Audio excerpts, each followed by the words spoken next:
ह्यामध्ये या प्रॉब्लेम मध्ये तुम्ही बघितला तर फोर्स मॅग्निट्यूड काय दिले बघा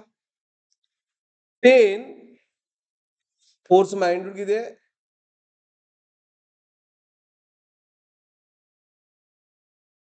हा ओके मस्त असं मला पाहिजे झालं हा फोर्स मॅग्निट्यूड आहे 10 plus 0.5x Haresh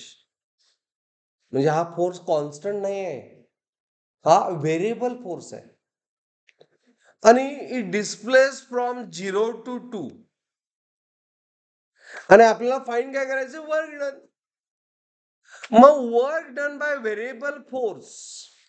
work done by variable force का फॉर्म्युला काय आहे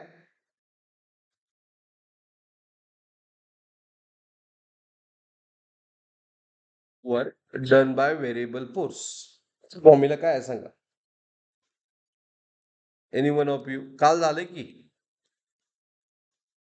work done by variable force लिहिलाय तुम्ही इट इज इंटिग्रेशन कारण फोर्स व्हेरिएबल आहे एफ डी एक्स बरोबर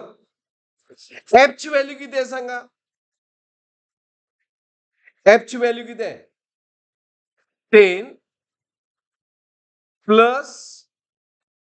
0.5x dx आणि जर लिमिट काय एक्स किती आहे इनिशियली 0 आणि फायनल किती आहे 2 लिमिट काय आलं आता आपण इंटिग्रेट करायचंय ओके मी पहिला प्रॉब्लेम म्हणून असं लिहितो काय सेपरेट करतो इंटिग्रेशन 10 dx प्लस 0.5 कॉन्स्टंट बाहेर घेतलं इंटिग्रेशन ऑफ एक्स डीएक्स तिथं 10 बी बाहेर घेतलं झालं असतं मला सांगा इंटिग्रेशन लिमिट 0 to 2 हा प्लस इंटिग्रेशन ऑफ 10 कॉन्स्टंट आहे डीएक्स किती असते काल झालंय इंटिग्रेशन ऑफ डीएक्स किती असतंय एक्स असतंय कळलं काय प्लस 0.5 इंटिग्रेशन ऑफ एक्स किती असतंय एक्स रेस टू किती आहे 1 त्यामुळं त्या इथे एक्स डीएक्स म्हणजे एक्स रेस टू काय होतं 0 त्या 0 मध्ये 1 ऍड केलं डिवाइड बाय 1 केलं इथं इंटिग्रेशन काय ना 1 प्लस 1 डिवाइड बाय 1 प्लस 1 म्हणजे किती लिहायला पाहिजे मी इथं